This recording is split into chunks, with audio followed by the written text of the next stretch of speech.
Alright, we got a brand new archetype, which means a lot to go over, a lot to get to, so let's jump right in. It's called Unchained. It's a Link archetype.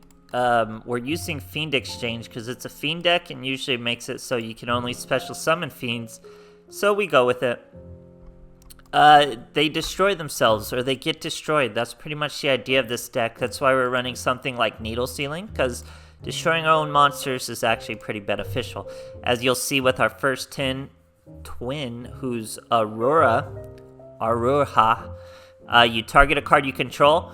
You can only special summon Fiends. You destroy that target. If you do, you special summon this card for your hand. There's a lot of good targets to hit.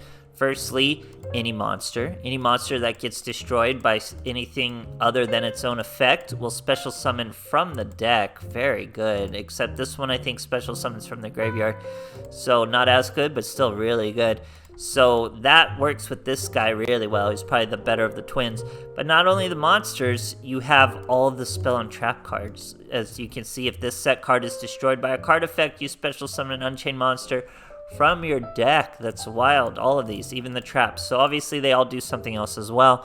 This spell card is a search. You just add a Unchained card. Could even be a trap from your deck to your hand. Very good. Obviously once per turn. And if it's set destroyed, you get to special summon. Same with this. But this also lets you target one of your monsters and a card your opponent controls. Destroy them both. Very useful, because then once you destroy these monsters, they get a special summon something else. Bada bing, tons of synergy, and this is just a simple special summon from the graveyard or hand, or if you destroy it, it's a special summon from the deck. So you can see all the synergy. Works great with this card. This card's almost virtually the same thing, except it has to be on the field and you target a different card. Lots of synergy with that. You can use it like a mask change to attack things. Pretty cool stuff. Now, what you're mostly going into is Abominable Unchained Soul. It's such a good card. We're going 3 copies because you want it in your hand. You can summon it from the deck. You can only special summon it once per turn, but when you do, you can discard a card, target one, destroy, and I think when it is destroyed, you can special summon, if this card is in the graveyard because it was destroyed on the field, and sent there this turn, you can special summon this card, put it on the bottom of the deck. Pretty strong card. The other card you can special summon from the deck is Soul Disaster. It's not as strong. It's 0 attack, but it gains a little bit for each Unchained card. You don't use it for your attack. You use it for this. You target a face-up monster your opponent controls. Immediately after this effect resolves, you link summon in a 1 Dark Link monster. Very good. We even have our Nightmare monsters. He's Dark and Fiend. He's Fire and Fiend, but usually you're not stuck with the Dark. So you can do a Link summon with your opponent's monster, essentially. Very, very strong. We go, and that's what a lot of these monsters do. So you would go into this too. During the main phase, you can target a special summon monster, link up into the 3. What does the 3 do? This isn't a quick effect, but you can target a face-up monster your opponent controls, link into another monster. Then you link into this monster. It's the biggest one. It's the 4, and it does a lot of stuff. It's real crazy. It's 3k attack. But when it destroys an opponent's, or no, if this card on the field is destroyed, you can target a card on the field and destroy it. Or if a card on the field is destroyed, not this card's destroyed. So any card anywhere, even if you destroy an opponent's card, you get to destroy a card. And then when another monster is destroyed by battle, even if it's a monster you're attacking, you get to target a card and destroy it. And then during the end phase, you get to target a card and destroy it. You can only use each of the effects once per turn, but you can use each of the effects. So this one monster can pop in 3 different scenarios. That's actually kind of crazy. So crazy little archetype. Goes wild, pops off. Needlebug Ceiling right on top of it. You'll see a lot of that. Fiend Exchange. You just return one of your level 8s before you do anything.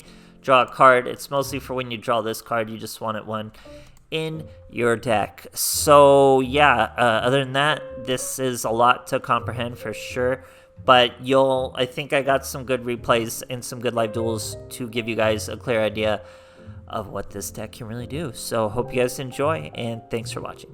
Alright, here we are facing a Crowler. I believe this is Ancient Gear too. This duel is about to pop off. It's about to be Ancient Gear versus Unchained. Ancient Gear just got their new boss monster. You just saw me do that video. It's gonna be a wild duel. He's using Fortress. Spoiler alert.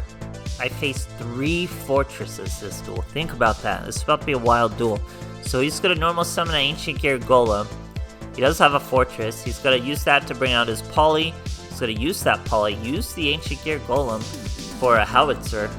Bold move, but something I could do. Pretty good with a fortress, even though he's not affected by other stuff. Still a good play. We're going to set our spell card, destroy it with Azahara. We should have used our skill to get rid of this card. I think that was a misplay. And then we bring out Soul. We're going to discard that big guy we didn't want anyway. Destroy the first fortress. He brings out a gearbox, so nothing too crazy. We go straight into the 3-link. We're going to be able to target his little boy, bring out our biggest boy. Now, Abomination is pretty wild. Remember, once we destroy his monster, we're going to be able to destroy our own card. We're going to destroy our trap card. He brings out a Wyvern. We destroy our own trap card, which means we're going to be able to summon from the graveyard. We should summon the silver guy. I think I mistakenly summoned... No, yeah, there's the silver guy. Very good. What was your name? Rocky. However you want to say that. We swing over the Wyvern. Rakea. Boom, second fortress. Boom, another Wyvern. Ancient Gear Golem. Wyvern swings at us, negates his effect. That's okay. Once Abomination is anything gets destroyed around him, virtually in any way, you get to destroy him. So we destroyed his second fortress. We destroy his Wyvern after destroying his howitzer. He brings out a Ancient Gear Golem, but in the end phase, we just get to destroy it. Look at how crazy this monster is. That's his 3rd fortress now. We're popping so often, we don't even care about 3 fortresses. He goes with another poly. He's trying to make a comeback. He's got a Megaton, but he only used 1 Ancient Gear Golem, so he can only attack once. After he blows that 1 attack, we bring our boy right back out with the trap card. He gets to pop in the end phase, even though we just brought him back out. Fortress is gone. That's his 3rd fortress. He's done. We add our trap card to our hand, the special summon. We swing. When we swing and destroy something, we get to pop another thing. That means we get to destroy the Megaton. He brings out another Wyvern trying to rebuild. It's not going to do enough. He's going to bring out an ultimate Ancient Gear Golem, but remember, even if we've used 2 pops, we get a pop in the end phase. So another pop. This is crazy. Now he searched the Hound. He makes a vital error here. He searched the Hound. He didn't want to do the fusion. He thinks, oh, I could kamikaze. I have exactly enough for lethal. But all we got to do is special summon 1 monster, and that's going to be a scoop from him, guys. Great stuff. Alright, here we are facing a Yami Yugi. We're going first. I think I even used the skill in this duel. Let's see. 22 cards over there. We sure will use the skill because you don't want to see this card in your hand. You just want to bring this card out from the deck. So we're going to put it back into the deck, draw a card. Needle Sealing, very good. Abomination's Prison. We search Unchained Soul. We set our trap card. We destroy it with one of our twins.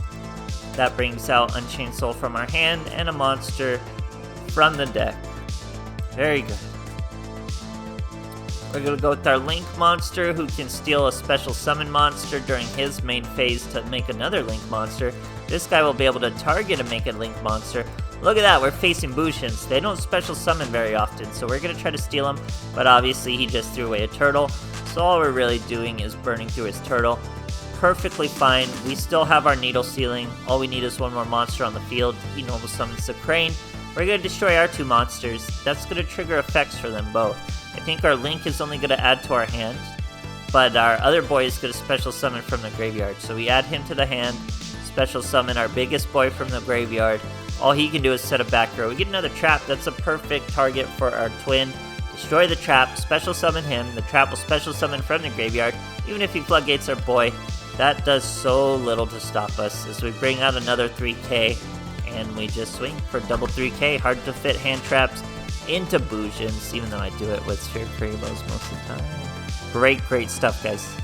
Alright, here we are going second versus Seto Kaiba. I think it is Blue Eyes, and they are definitely meta. Yeah, it's Battle Chronicles. 25 cards though, and only 5 in the extra deck, so how good could it really be? But we got a pretty good hand to go second. Yeah, he's using Culture on the Old Man. That's how you know it's a bad deck. But somehow it's still weirdly popular.